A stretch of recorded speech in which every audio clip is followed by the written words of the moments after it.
Hi, everyone. This webinar goes over Fellowship 3.1, which is functions.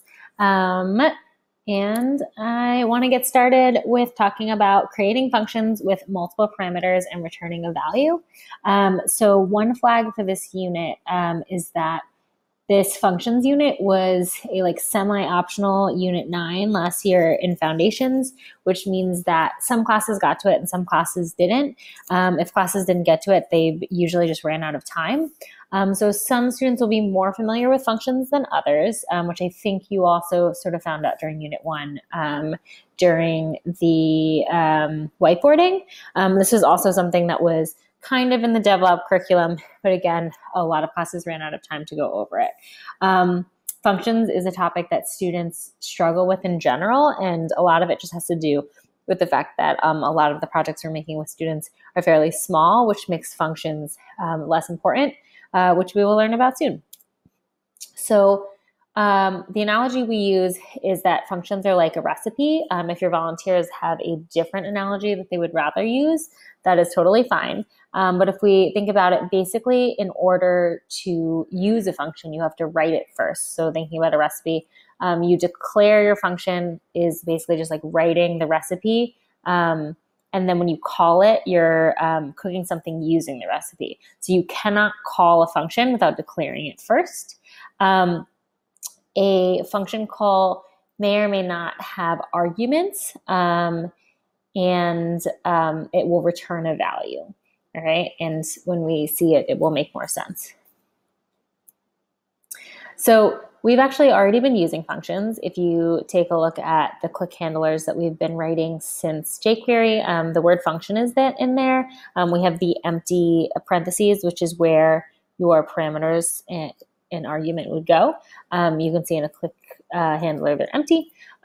Basically, the definition of a function is just that it is a procedure that performs a task.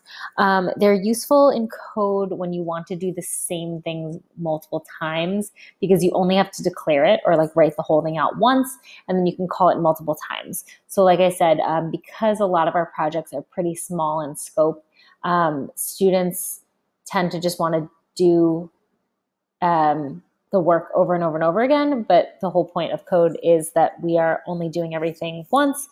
So that's how functions are useful. It is exciting that we'll be using this in tic-tac-toe, because if you think about tic-tac-toe, every time a player moves, they are doing the same thing, right? So we are writing one function, which is basically just like the player moves and it turns into an X or no, which we will learn about in person at our tech talk. All right, so this is what a function declaration looks like. It starts with the word function. So just like variables start with the word let, function starts with the word function. You're going to name your function, which it can be named anything that students want. They have difficulty with that. And then if there's going to be an input in it, there's a parameter, which also can be called whatever they want. I would actually say even more than function names, students have difficulty naming their parameters. And then it starts with a curly brace at the end of the first line, and it ends with a curly brace around the whole body. The body of a function can be as short or as long as students want. But if they want something to return, if they want something to output, they have to use the word return. All right, so in this declaration, we are creating a function called say hello that takes in a name, right? An unidentified name. So just like a recipe takes in an ingredient, but it doesn't have a brand or anything yet. This is just like an unidentified name, and it will return hello and the name. All right, and then this is the function call. So you don't have to use the word function. You actually cannot use the word function before that, because you only use the word function when you're declaring. So when we are calling it, we just put the function name, and then instead of using the arbitrary parameter, we use an argument, which is what we actually want to show up. So if this is the call, we're going to return, oh, it's not a slide, we're going to return hello, Peter, right? Just like it says here. All right. So one thing that students get confused about in terms of vocabulary is the word parameter versus the word argument. So parameter is, like I said, this arbitrary placeholder. You use it when you declare a function. It can be anything. If students are having trouble declaring their parameters, I just tell them that they can use X or A or like a word, like if it's like item or anything. So it's just like a general word. Argument is the actual value that's being called. So it's whatever they generally want to show up in their actual function. So that one is not arbitrary. It is important that this is correct. And it's also easier for them to check because they will see it in the output of their code. All right. In this lesson, we also go quickly into multiple parameters. So in between those parentheses, we can actually have as many different parameters as we want, depending on what we want to do. So this is actually a like fairly complicated example that has multiple slides to explain it for students, where if we want to create a function that changes the color of a page using the .css method, we have color 1, which will be the background color. That's why it's in line 2 of the code. And then color 2, which will be the font color, which is why it's in line 3 of the code. And then the arguments will be the actual colors. It is important that the orders are correct with your parameters because they will be called in order because we use the parameter in the function.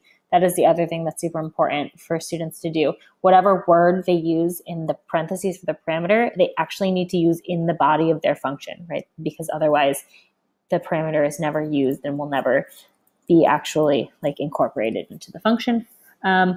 So, right, if we write change color blue, comma, orange, it'll be background blue, font color orange. If we write change color orange, blue, it'll be background color orange, font blue. All right. There are multiple slides in the student deck for this. Your volunteers can definitely take their time explaining this as well. And then finally, if we want to save the value of whatever our function returns, we actually have to save it in a variable. Yes, oh, I have this in the first line. So if it's let response equal make excited Bruno, that's actually the function call, right? As the lightning question says. The next lines of code are actually just a reminder for students of what the initial function was. So this is an important question for students to understand. If you call the function, make excited, and put Bruno in it, it will say OMG Bruno. I think I have it here. No, I don't. But it will be saved in the variable response. All right, so that means that if we continue to use the variable response throughout our code, it equals OMG Bruno. All right, and then one last thing that I want to highlight, one, because volunteers might ask you about this, and two, because students might have gotten familiar to this through another program, is arrow functions. We've talked a lot about ES6 and how they have released a new version of JavaScript. In the new version of JavaScript, arrow functions are used instead of the functions that we teach. If volunteers ask you about them, we do teach arrow functions. We don't officially teach it in the curriculum until Fellowship 2. If students are already using this or volunteers want to sort of champion this in your class, go for it. But just so that you have the basics as well, here's what an arrow function looks like. It's on the right side of your screen. So you actually do not use the word function anymore. And it is created so that you do not have to use the word return, although you can. The biggest change that you'll see is in the code on the right. It's got this like fat arrow, the equal sign, and then the angle bracket. And that is used instead of the word function. So you're still declaring a function with the name make excited. You still have the parameter name. And in this case, we are saving the variable right away. We're saving the return right away in the variable make excited.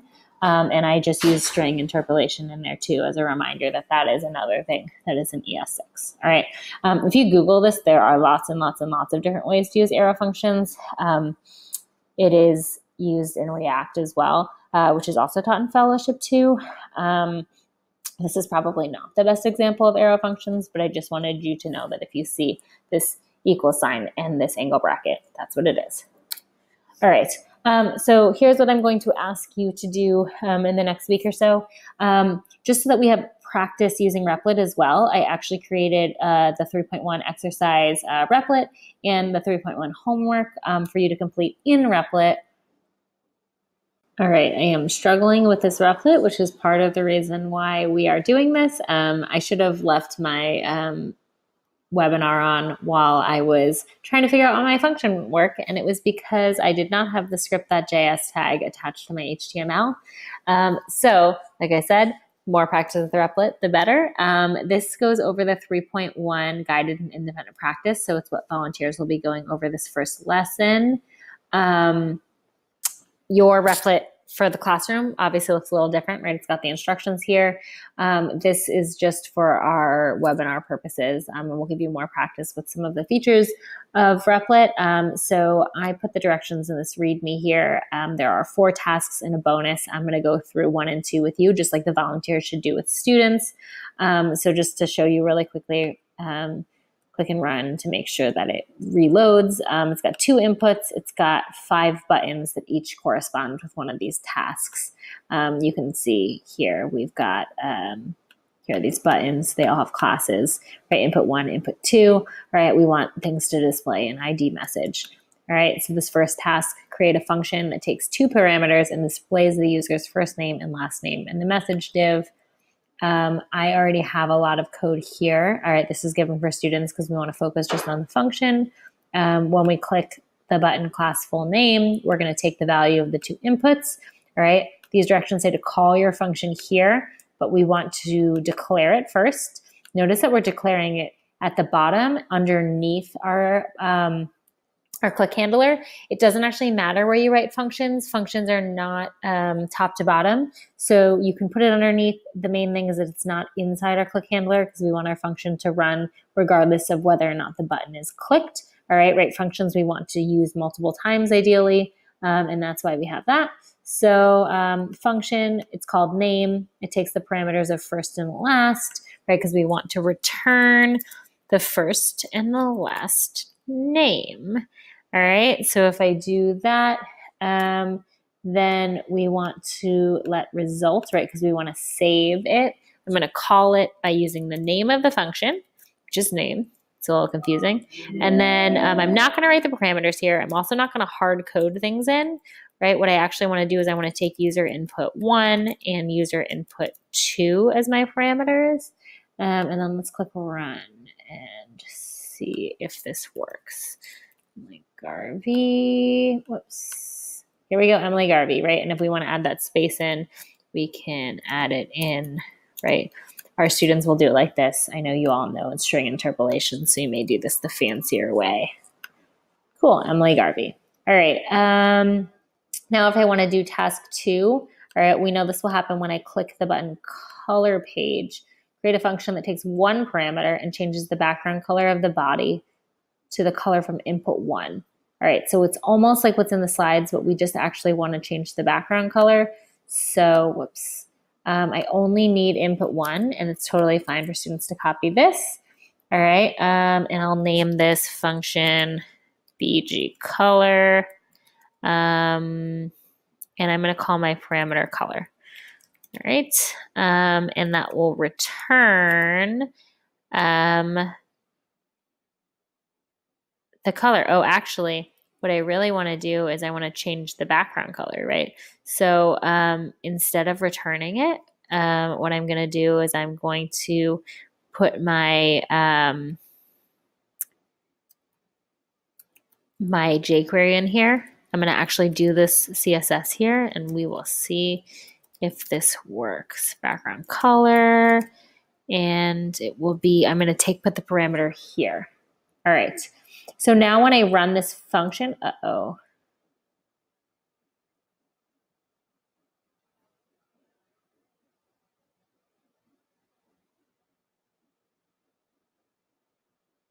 oof.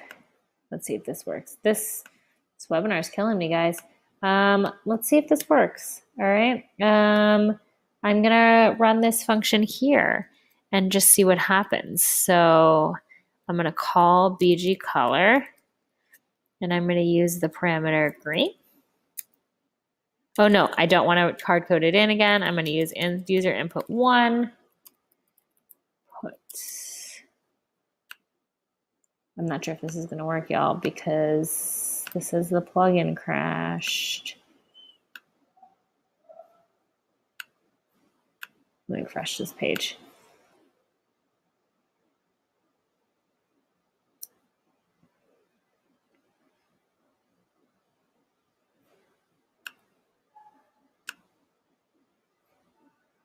All right, let's try it. Oh, run. Let's try green color. Oof, this did not work. Oh, I didn't finish. I didn't call it. There we go. It didn't save. BG color. Input. What's it called? User input 1. Okay. Run. Color. There we go. All right. Sorry for all of the confusion in this webinar. So that's test 1 and 2. Notice this actually is not in the webinar slides, but I believe volunteers go over this with students. And if not, this is a great time to go over. This word return is not necessary for functions. It depends on what you want your function to do. Functions can do lots of things. And we'll actually see as we go into tic-tac-toe that we're going to add conditionals, those if-else's, inside our functions, right? The same way that we can do whatever we want inside of our click handlers, which are functions. All right, so in this first one, we return the first and last name. The second one, we're just going to throw like that's jQuery inside the function and run it here. All right, so 2 different ways to do things. Task 3 asks you to take 2 parameters and multiply them by each other. Task 4 asks you, here we go, to do the same thing that's in the slides. So that should help with the guided practice should definitely help you with task 3 and 4. Our bonus is going to create a link. All right, so finish this up. You're going to submit this link right here, actually. And this link will end up going into the Google Classroom, I believe. Oh, no, this is my link. So I would do this link. I should have your Replit username in here. I'm also asking you to submit the homework exercise, which you can also open using the link in the webinar. And it's just going to ask you to write a couple more functions, directions here, 4 questions and a bonus. Submit it and let me know, or Carolyn, if you have any questions.